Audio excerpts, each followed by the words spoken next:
one of the things that got me really excited about curling is without a shadow of a doubt, we know exactly when lightning is going to strike the clock tower, right? I'm a movie guy. For a lot of your listeners, they may remember the movie Back to the Future, an all-time great. Now, I had never really come across a business opportunity or a sport where you know with an undeniable fact that the whole world is going to fall in love with something in February of 2026. So that's kind of exciting. Curling typically has a massive moment during the Winter Olympics and then it dies. So we have a year or so to maximize that moment to then hopefully continue that momentum to where the sport goes to next. Hi, welcome to the Growth Mixtape Podcast, and I'm your host, Bob Mathers. We have one rule here. We're going to chase our curiosity way outside our comfort zones. The more uncomfortable and awkward, the better. We're going to talk to people you've never heard of doing jobs you didn't know existed. We're going to hear human stories about the things that connect us, what we can learn from one another, and what we can take away to apply to our own lives. These conversations might not seem to have a lot in common at first, but just like songs on a mixtape, they create something memorable and emotional. Today we talk to Nic Sulsky, TV personality, tech entrepreneur, and the guy on a mission to revolutionize the sport of curling. Nic is a character. He went from hosting a kids' TV show to conning his way onto a sports talk show, to pioneering 2 fantasy sports companies, to his latest challenge, making curling the biggest winter sport in the world. And if you think that sounds a little far-fetched, I'm with you. But when you hear Nic's passion for the game and his plans, you start thinking he could actually pull this off. Nic talks about playing for Canada's national rugby team in the Jewish Olympics, which I had no idea was a thing. He talks about the pain of watching one of his companies implode in a span of 3 weeks, and why he launched the Grand Slam of Karaoke to showcase the amazing athletes he wants to turn into superstars. I guarantee this conversation will change how you think about curling, which, to be honest, is not something I've thought much about at all. But more than that, it's about what's possible when you find the courage to take big swings on what you care about most and giving zero fucks about what anyone has to say about it. Please enjoy Nic Sulsky. Hey, Nic. Hey. Hi, Amy. Hi, how are you? I'm good. How are you? Good. It's been too long. I know, it's been forever. Yeah. I was telling Bob that I ran into Steven in a random elevator like 3 years ago or something. Random elevator. I know. So weird, eh? Well, thanks for having me, Amy. I really appreciate it. We've had fun so far, and I love that guitar in the background. Bob, my wife for Christmas got me an electric drum kit, and it's right there. I think I saw that on Instagram or something. Yeah. So there's just so many questions I have about curling and the sport of curling and your plans for it. And I really want to leave most of our time for that. But I want to start first with how you got here, because you've had a really interesting kind of journey through entrepreneurship with fantasy sports and sports betting. And that feels kind of particularly relevant, I think, to this conversation. So first of all, like, how did you get into that line of work? Oh man, that's a good question, Bob. And, before I got into fantasy and sports betting, I was actually a film and television producer and director and host. I actually hosted my own kids' television show on the Family Channel. I swear. And this was in like 2003, 2004, right around the time there was a very popular sports show called Off the Record on TSN. And they would have Michael Landsberg was the host, and they would have a bunch of like B-level celebrities come on and talk about sports. And I was never a B. I was more of like an E or an F-level celebrity because I was actually on the Family Channel. And I love sports. And as you'll learn and your audience will learn, I don't mind talking. I'm an if you don't ask, don't get kind of guy. So I just emailed the producer of Off the Record at the time. And I had a little fib. I said that I'm on television, I'm on the Family Channel, I played rugby for Canada, and I'd love to come and talk about sports. Now, Amy knows well that at Mount Allison University, I played rugby, and I actually had the great pleasure of representing Canada at the Jewish Olympics, the Maccabea Games in 1997. So I left out the fact that it was the Canadian Jewish team, but I did wear the maple leaf. So I emailed the producer of Off the Record and I said, hey, I'm on TV. I played rugby for Canada. Can I come to your show? And he said, sure. This was right around the time when I started getting very obsessed with fantasy sports, just as a sports fan, as a player. Like, I loved fantasy sports. And this was before there was ever any content about fantasy sports on the internet or even on television. And we decided to pitch the execs at TSN about creating the first ever online fantasy sports show. And we used the same crew at Off the Record, and we just did it. It didn't cost anything. And that was kind of my entry point into kind of the world of fantasy sports, more on the content side. What I've learned my entire career, but what I learned, especially when I was making content, is you got to be passionate about something. I have to be passionate about something to really kind of get behind it. I think authenticity is so important. People know when you're just trying to sell them shit, but when you actually believe in what you're selling, it means so much more. And so as I was, I'm involved in creating fantasy sports content, I started thinking about the fantasy sports industry and the media landscape and started to kind of dabble in technology. And that was really the entry point into getting into fantasy sports, is trying to create platforms, fantasy sports technology that would help making watching live sports better, which is effectively kind of the whole goal of fantasy, of sports gaming, of whatever is, sports are fun. How do we make that experience of watching sports that much better? And anyway, so that's kind of how I got into fantasy and betting. And well, curling is yet another step in the journey. So you founded a couple of companies around fantasy and betting? I did. So I founded a company called InGamer back in the kind of late 2000s. I think it was like 2008, 2009. We got incubated at a company called Mars.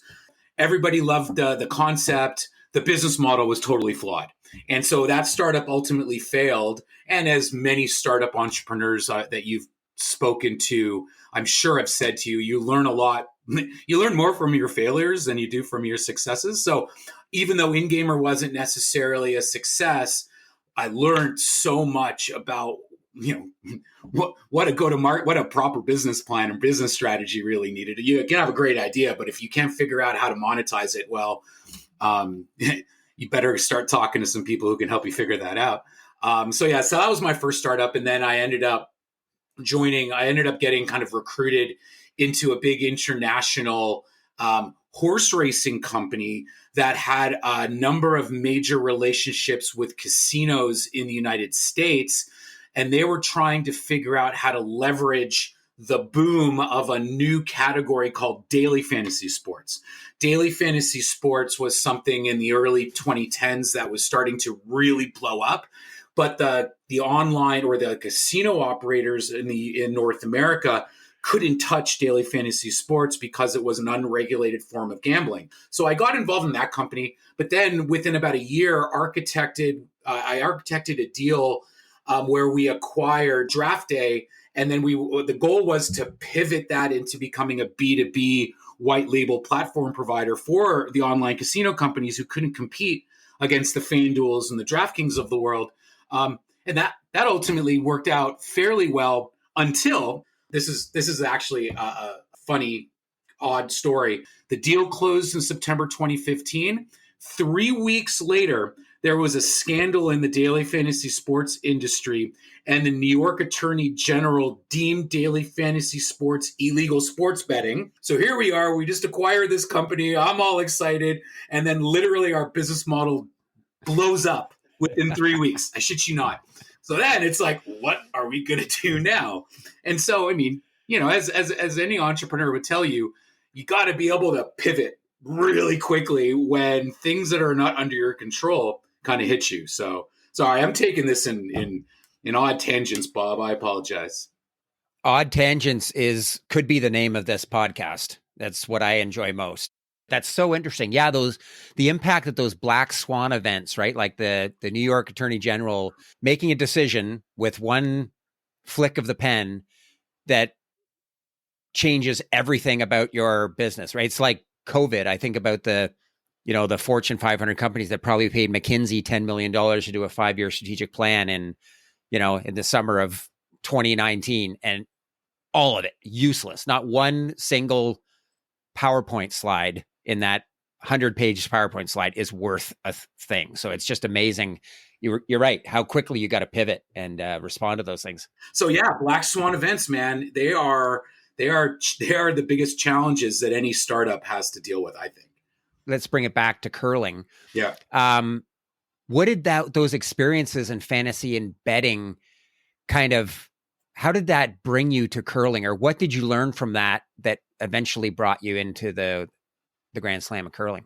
Yeah, I mean, again, I think that it boils back down to passion. As anyone that has ever known me, for whatever it's worth, a lot of the adjective that I get a lot from people, is, "Oh, you're such a passionate guy." Well, that's just the way I'm wired. The thing that I always look for, I'm a builder. I like growth. I like challenges.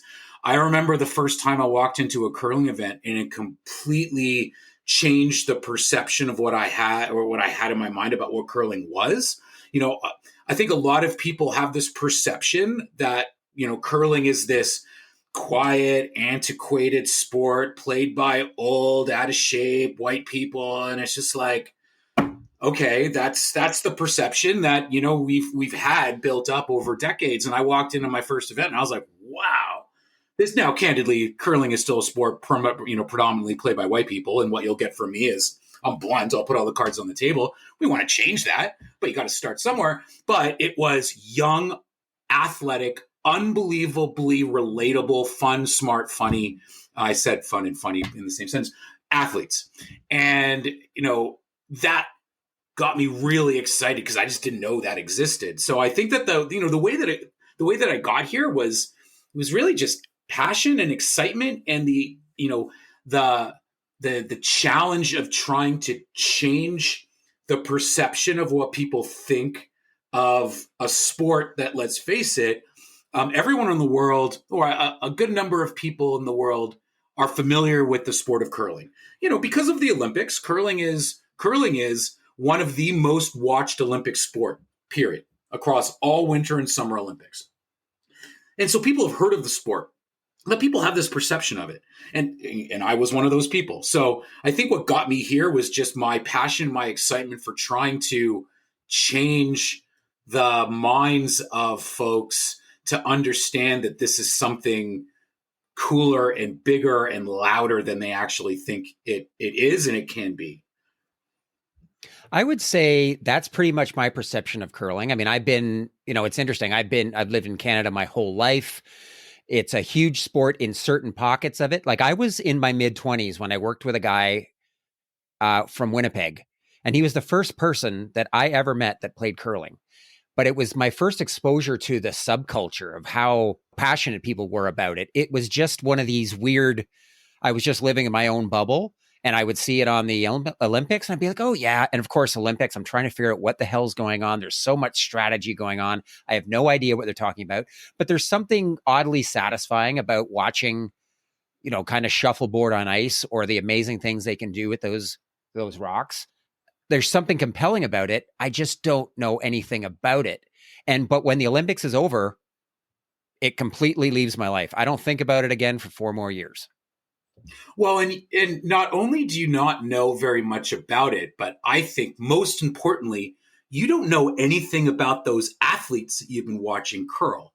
And that's the thing. To me, it's less about bringing attention to the sport. It's more about bringing attention to these curlers, because I think as sports fans, as current engagers with entertainment, it's about celebrity, it's about personality. Like, who gives a shit about watching something if you don't know the characters and the personalities that really make up the fabric of what that is? There's so much content out there these days, right? It's not like when we were growing up, and yes, I'm going to date myself, where, on Saturday night you watch Hockey Night in Canada because that's the only thing you're going to freaking watch, right? And I grew up in Montreal. So, I'm watching the Montreal Canadiens every Saturday night on Hockey Night in Canada. Now there's so much choice. You need personality. And so I think that's one of the biggest challenges with curling that we're trying to kind of tackle head on is, I think there's one thing about getting people to understand the sport of curling, But to your point, it's like shuffleboard on ice. Really, when you sit back, and what I like about curling, like golf, is I find it quite meditative while I'm watching it, even like baseball. I actually think baseball and curling, there's a lot more synergy there than people want to give it credit for, because you can sit back, you can just relax, you're listening to the announcers, and you can kind of understand what's going on. Now with curling, it is, like you say, shuffleboard on ice. So to understand the basics of curling isn't that complicated. Your goal is to get the rock as close to the middle of the house as possible. And if you do, you get a point. If you have the two closest rocks, you get 2 points. It doesn't take a fucking rocket scientist to figure that out. Where the interesting strategy pieces come in is all of the game dynamics between these teams. Throwing the rocks and the sweeping and the communication and all of the angles, like you can get pretty deep into it. But from a base level, it's not hard to understand. Pitcher, throw ball, batter, hit ball. All right, I kind of understand baseball now. Curling is not that complicated. But, the reason why during the Olympics, everybody gets obsessed with it, it's on, you're telling the story of country, which is great. Everyone likes to root for country. But once curling season is over, once the Olympics is over, so one, there's not a lot of curling to engage with, but you've also become synonymous with cheering for Team Canada or Team Sweden or Team Japan. You're not cheering for Chinami Yoshida or Rachel Homan or Anna Hasselborg, right? Now, that's one of the things that I got really excited about in my early days of becoming familiar with the sport, is just how incredibly compelling these athletes are. I got to tell you, I go on social media and Instagram now, and some of the content and some of these curlers are putting out is awesome. Now, our job is to help create a bigger wave of curlers creating even more content. So after the next Olympics in 2026, I hope you, Bob, walk out of the Olympics not only knowing the teams that have done well, but some of these incredible athletes who between now and then we're going to help become stars. So you show up at the Olympics and you're there, you're going to watch Shaun White, you're going to watch Mark McMorris. These are names that we've become familiar with. But that's kind of that's the thing, that one of the things that's kind of driving us is, we talked about this in one of our first conversations. One of the things that got me really excited about curling is, without a shadow of a doubt, we know exactly when lightning is going to strike the clock tower, right? I'm a movie guy. For a lot of your listeners, they may remember the movie Back to the Future, an all-time great. Now, I had never really come across a business opportunity or a sport where with an undeniable fact that the whole world is going to fall in love with something in February of 2026. So that's kind of exciting. So our number one job our number one job is to do whatever we can to build up to that moment and then harness and leverage that power to then blast off to the next stage of where this sport can go. Because, to your point, curling typically has a massive moment during the Winter Olympics and then it dies. Well, if something's going to get here, that's an amazing starting point, right? So we have a year or so to maximize that moment to then hopefully continue that momentum to where the sport goes to next. Man, there's so much I love about that. And I want to come back to that clock tower analogy. Before we do, I want to circle back to how this kind of maybe connects a little bit with the fantasy world, because you said it really well there. I do think that curling and golf and baseball, they're kind of meditative, they're relaxing. I can kind of have them on in the background. But I don't know that appeals. It didn't appeal to me until I got a little bit older. And I don't think it appeals to a younger audience. And I watch my kids watch football, and they've got multiple screens going. They got Red Zone going. They got fantasy. They're tracking their parlays. Man, it's like a day trader going on. And so I do wonder how you make this sport that's kind of, I think, naturally appeals to people older, appealing to younger people that are just used to action, things going on. Maybe it is that. How do you turn the event into a game like fantasy does? The first thing you need, and I could not agree with you more, fantasy sports and now sports gambling, but fantasy sports to me forever was a way to get deeper into the game, You learn more about the players, you care more because you're rooting for specific players that may or may not be on your favorite team. Unfortunately, I mean, I was born in Montreal, but I grew up in Southern California. So unfortunately, I'm a diehard Raiders fan. And for any of your listeners who happen to also be Raiders fans, I'm sorry, I'm with you. It's been freaking terrible for like 20 years. But I still love football because I play fantasy. And so there's specific players that I can root for. But to go all the way back to it, there's no gambling, let alone fantasy in curling. But one of the biggest challenges that curling has, and this speaks directly to me because of my experience. This is another one of the reasons why I'm very excited about the growth opportunity of the sport. There's no gambling in curling because there's no live data. So there's no live data, and most importantly, from a gambling operator's perspective, there's no live odds projections feeds that can allow a sports betting operator to manage the liability in real time to allow for live betting. So I know that's a little bit kind of inside curling or inside baseball, but at the end of the day, operators want to offer sports betting markets, but operators also want to make money. So operators are not going to offer bets to their consumers unless they know that they have a better than 50-50 chance of winning those wagers, right? The house always wins. But I mean, that's the whole point, right? Curling is a sport. The Grand Slam of Curling, there's 8 ends or 8 innings, right? There are 8 shots for every end. So we're talking about not only, I think it's 124, my math is bad, 128, whatever it is, live betting moments every game that is being completely ignored by the sports betting community.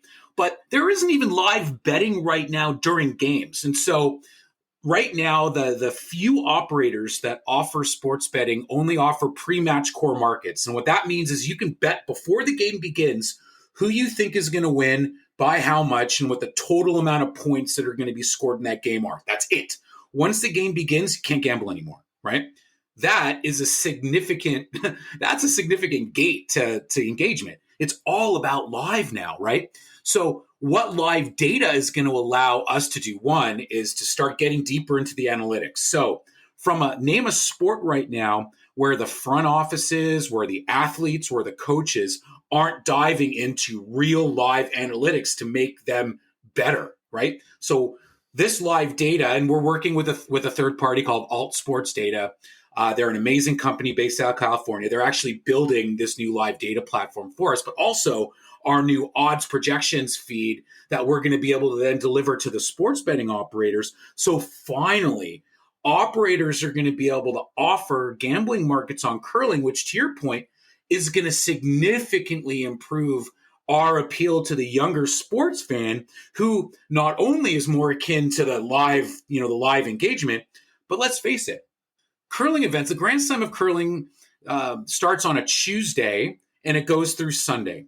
And a lot of our games are, they start at 8 a.m. and there's 4 draws a day, 4 games per draw, and 3 of those draws are before 7 p.m. Eastern.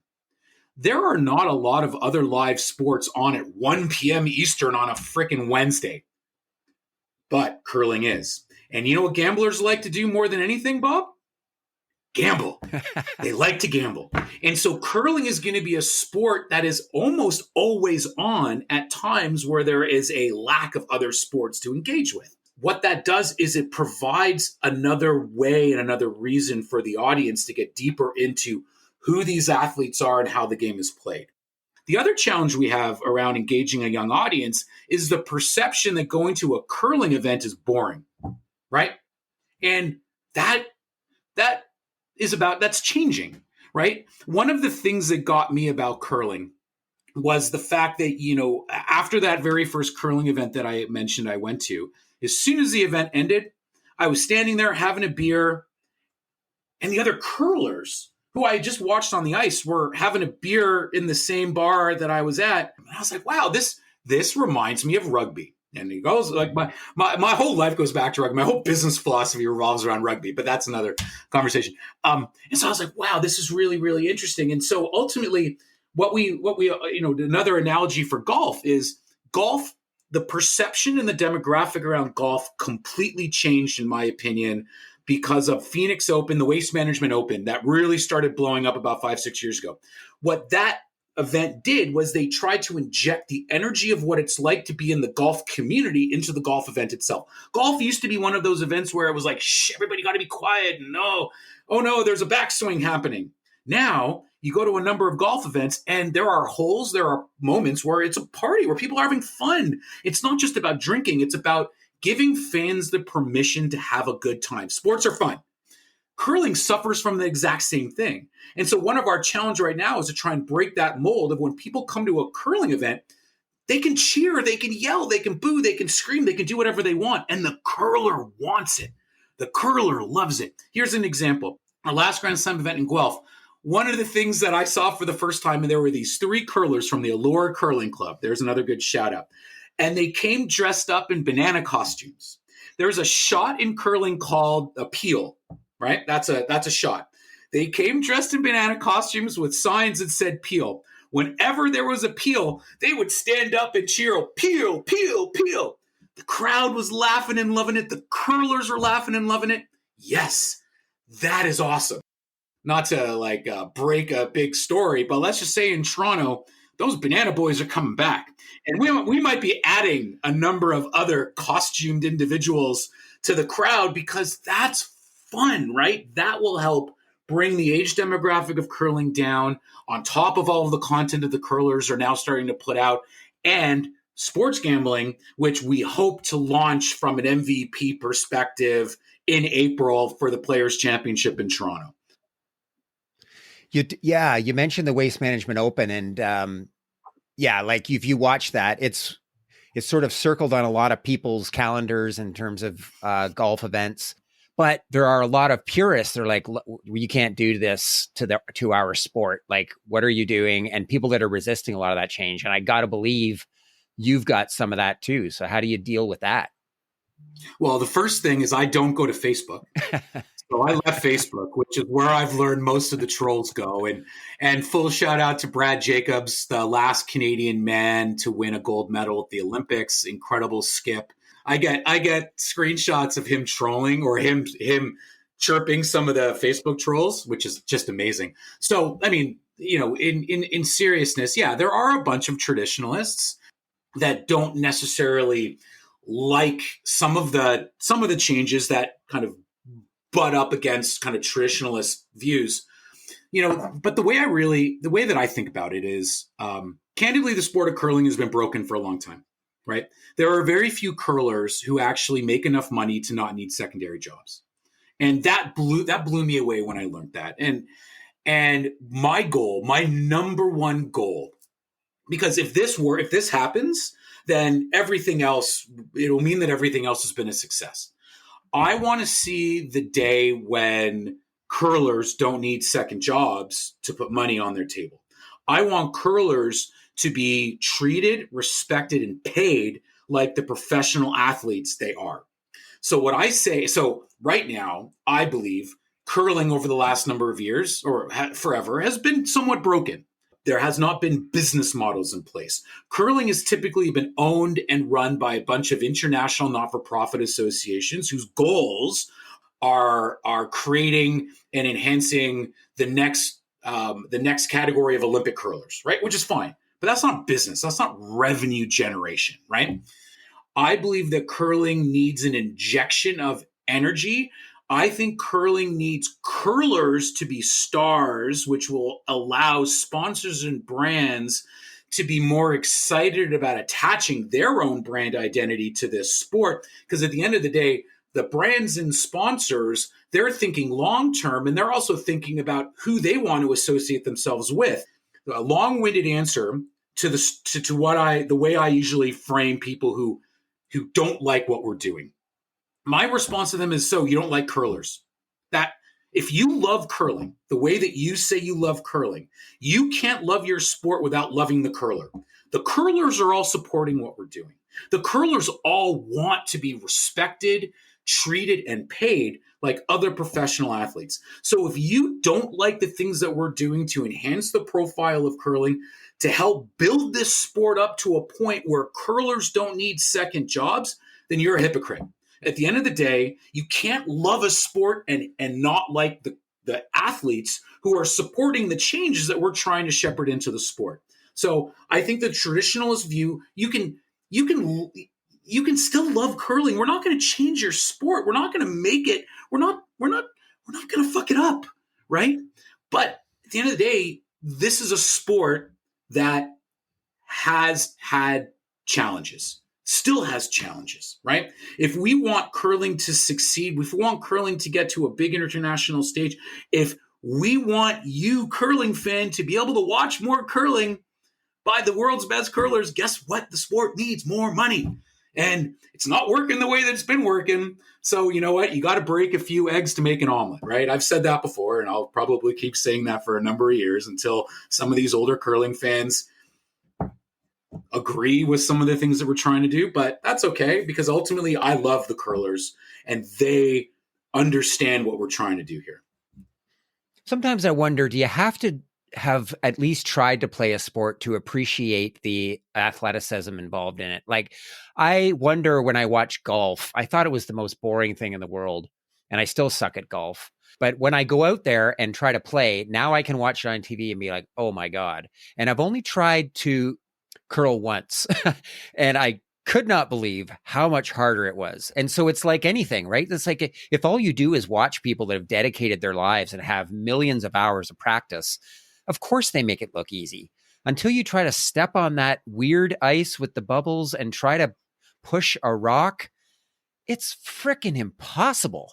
Like, hopefully the game starts to grow and more curling rinks and more people getting into it at an early age to appreciate what a cool sport it is. 100%. I mean, curling clubs are actually growing significantly, not just in Canada, but all over the world. But the one thing I would say about curling is a really hard sport to play well, but it's not a hard sport just to play. Mm-hmm. But to your point, yeah, we need to figure out creative ways to get people just interested in going and throwing a rock. Because once you go and throw a rock, you're like, oh, okay, I get it now. The thing about curling that we really want to try and find is we want to find that recreational or that casual curling fan who's willing to engage with the sport. And if they go off and they throw a rock, are they going to be more likely to engage? 100%. So how do we do that? So again, that's on the whiteboard. Well, yeah. So this whiteboard that you've got and all these plans that are building momentum up for the Olympics, what would you say is the source of that creativity? Where does this inspiration come from?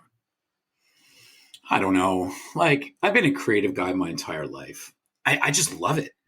You know, I will say I don't shy away from the odd joint or the odd glass of tequila. So, you know, the reality is it's not going to be a surprise to anyone that intoxicants occasionally help creativity.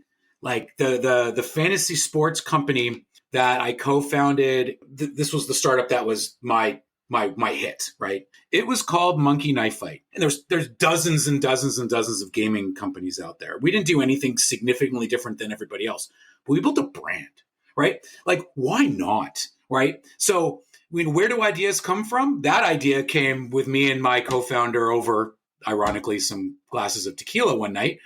But at the end of the day, like, I'm not scared to take chances. I like to laugh. I like to try and make other people laugh. I live by a life philosophy. I give zero fucks. Like, I don't care. Like, I don't care what people think about me. I don't care what people, I generally don't care. But yeah, I mean, I think that's a great question. Where does creativity come from? I just think it's just inside, you know, of me personally. Well, I think it's inside all of us.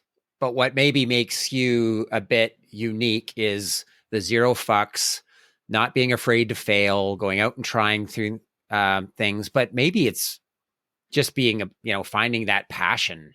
Well, I mean, and I'll just speak personally, the things that resonate the most with me is when I feel that people are being genuine, when I feel like people are being authentic, and passion comes through. Yeah, I really love that. I wanted to ask you, we haven't really touched on your journey with cancer.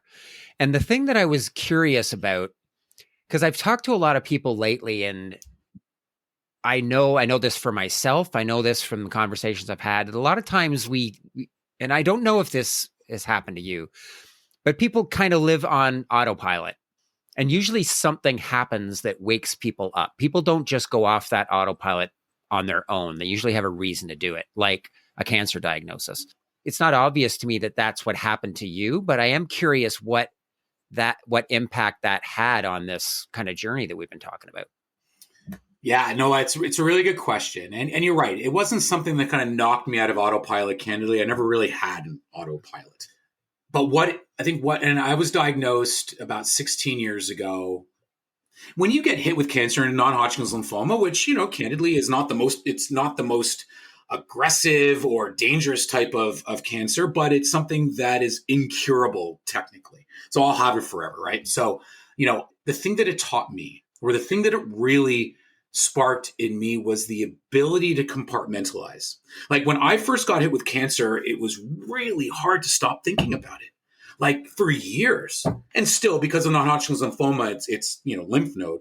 I feel my lymph nodes 5 times a day. But that's part of just my habit now. But it took me a number of years to be able to shut that fear of cancer, or that thought, the constant thinking about it, out of my head.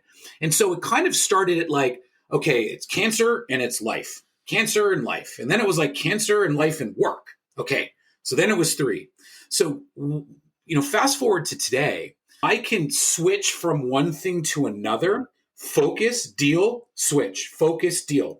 So I think that what cancer gave me was the beginning of understanding how to properly leverage compartmentalization to allow me to function in a number of different areas at the same time without, and the reality is, as any startup founder would tell you, the amount of time and energy I've been able to spend with my wife and my daughter from time to time has definitely been a challenge. And they've definitely bore a brunt of that, right?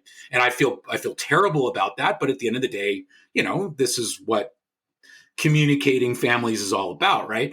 But the ability to flick on and flick off certain things when you have to, I don't think I would ever have gotten there if it wasn't for my cancer diagnosis. That really resonates with me in terms of the amount of energy that it typically takes to switch from, take off this hat and put on this hat, even from family and work. And then the dozens of different hats you wear under this work umbrella, and they all take energy and they all take time, and the ability to switch between those things would be a superpower that I wish I had.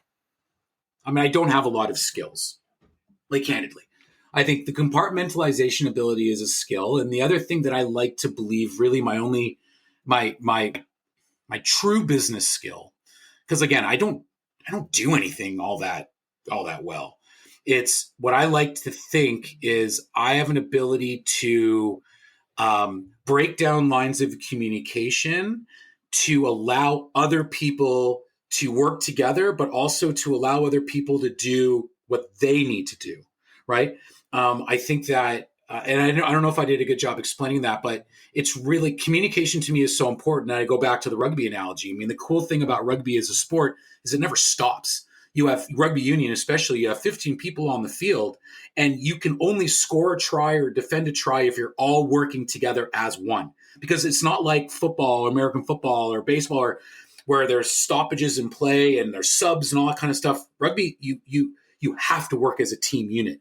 You have to communicate all day long with all of your other teammates, or you're going to lose, right? The story, or the video that I always show to people, any team that I've ever built, is I'll show a video of a try, which is a touchdown in rugby, where 15, there's phases, which are like downs in football. But in rugby, the play never stops. So in rugby, there could be a try where there's like 15 phases. The person that scores the try is probably the person that had the least amount of impact on actually scoring that try. But they're the ones that get the glory of putting the ball down in the end zone. No. Team is about all working together, and team is about being open to and willing to communicate with everybody, filling in for holes when they know that there's a hole, asking people for help when they need help. And it takes a lot of time and energy to be able to get people, I shouldn't say time and energy, it takes time to get people who typically have worked within this like corporate world where they got one job and they report to one person, and like team is a hard thing. And that's why I just love rugby so much as a kind of as a sport because you get wired to think and to work with each other a certain way that I think has a lot of positive benefit as they grow in the workforce and just in life. I've got to believe too that one of your superpowers might be to find people that that care about something as much as you do, and then to inspire them with that passion that you just ooze with. Well, I like to try and inspire people, but I just like to inspire people to be willing to take chances, to be willing to make mistakes, to be willing to throw ideas out there, regardless of whether they think they're good or bad, right? I mean, shit, I'll throw down on our company Slack, my favorite, there's a Slack channel called Nick's Ideas. So typically around, 8:30 on a Friday night and a little bit early on a Saturday, that channel's just going, right? But, most of those ideas are terrible, right? But some of them are decent. But people are passionate about a lot of different things. All I want is find people who give a shit, right? Just care, just want and want to work together. Who don't mind, putting themselves out there a little bit. Listen, like we started something in curling called the Grand Slam of Karaoke, which is candidly it's like one of my favorite things ever, because I learned that curlers love karaoke and we need to create curlers into stars. So what better than to put actual curlers in front of a live band and do karaoke in front of fans, right? And honestly, it's starting to blow up a little bit, which is pretty cool. We had over 15,000 people watch our live stream. We'd live streamed it for the first time in Guelph. But the very first Grand Slam of Karaoke, and I can't sing, I went up on stage first and I sang because ultimately I wanted the other curlers to know that, listen, like whether you're a good singer or not, who gives a shit? Put yourself out there, have a good time, right? I mean, luckily for me and for the Grand Slam of Curling and now the Grand Slam of Karaoke, man, some of these curlers can belt. There are some incredible singers and rappers, mind you, within the curling world. And so, I think that it's really just inspiring people to just take a chance, have some fun, like maybe just push outside of your comfort zone a little bit. Because hey, you don't have cancer. Anyway, another bad joke, right? Thank you. That was a good one. I like that one. Yeah, and I was watching some of the Grand Slam of Karaoke clips, and there are a couple things that struck me. One, yeah, there was a shit ton of people there. There were some good singers, but also some not very good singers. And I was like, man, that is awesome. Like, it's such an authentic and real thing to see pro athletes do. It's not polished. It's not produced. It's just them up there missing every note, having the time of their lives. Yeah, there was just something really beautiful and funny and real about it. Well, I think curling is at a really exciting point of its trajectory where the athletes are relatable now. They're still, yeah, right. They're the kind of athlete that you can imagine going to have a beer with. That's one of the things I've loved so much over the last. I mean, I had started getting to know some of the Canadian curlers a number of years ago, but over the last year, I've gotten to know a lot of the curlers internationally, and God, there are some awesome people. Like, they're just great people. And that's the thing about this sport. That one of the things that really excites me is it's still a sport where the athlete they're willing to go and sign autographs right after an event. They're willing to go out and have a drink in a room full of fans. I think people are going to start really seeing these curlers in a different light. They're not what people think they are. Right. And that's what's so exciting to me is when people get to, they start following some curlers on social, they start watching some curling content. They watch the Grand Slam of Karaoke and they're like, oh man, Rachel Homan is not who I thought she was. Like, oh my God, she's rapping with the US guys to No Diggity. I didn't expect that to happen. Like, honestly, that's the kind of stuff that I think in this day and age is really going to help curling separate itself from some of these other sports. Yeah, like I already had a bit of a crush on Rachel Homan, like a lot of people do. And then I see her up there rapping and singing. I'm like, God damn, that's amazing. Maybe Nick can introduce me to her someday. Hey, man, she's amazing. But that's the thing. Like, there's so many talented curlers, and not just because a lot of these curlers also have to have second jobs. Right. So there are curlers who are incredible graphic designers. There are curlers who are incredibly successful mortgage brokers. I'm just like, man, like they kind of all run the gamut, right? And I'm just really excited for the day when the best curlers in the world can just be curlers. When you think about providing for your family and building a sustainable life for yourself, most other sports, when the best athletes retire, what do? A lot of them go into work in that sport. They go to the front offices, they go into the media, they go into the kind of the business of that sport. Well, I want to see a day where when a great curler retires, there's opportunity in the sport of curling that they have just grown up with to actually continue a career, but more on the business or the marketing or the operations or the media side of things. That'd be pretty cool too. Because I will say we bought the Grand Slam of Curling and super excited about the future of the Grand Slam of Curling. But if people think the Grand Slam of Curling is the only thing that we're going to own and operate, well, they're fucking wrong. We got big plans, big ideas. And I'm just excited I'm excited to deliver to the curler and the curling fan something bigger than what the sport is today. Man, you've given me so much to reflect on here, Nick. Like seriously, I've learned a lot about curling, but talking about your journey, the passion, the purpose, there's just so many. It's a bit of a entrepreneur masterclass, and stories and curling and passion all mixed into one. And I'm going to be soaking on this conversation for a long time. I'm really excited to go back and listen to it in a couple of weeks. Wow. Well, no, I appreciate that, Bob. I mean, honestly, I'm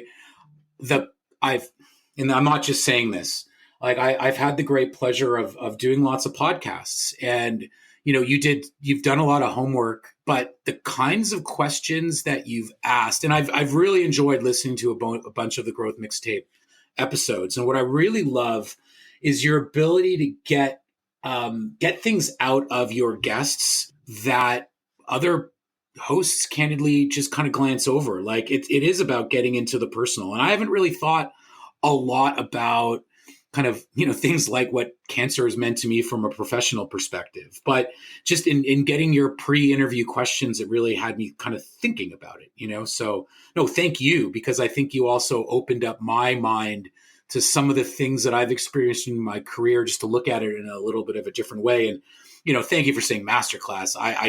I would object at that wholeheartedly. I don't know about masterclass. Maybe this is like level 1 or level 2 shit, but but I appreciate the words.